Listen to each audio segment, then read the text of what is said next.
Kosovu je polju izginulo sve što je sijalo i što je bilo verno. Samo su neverni na Kosovu preživeli, samo su neverni s Kosova domu pošli.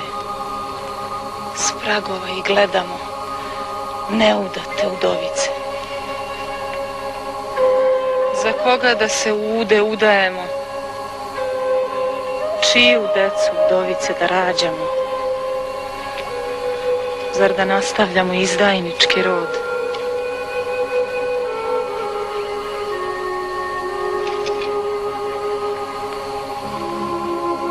Ili ćemo svaka za svojim mrtvim junakom da zaplovimo u nevreme sa nemesta? Živom junaku verenica, mrtvom nevesta.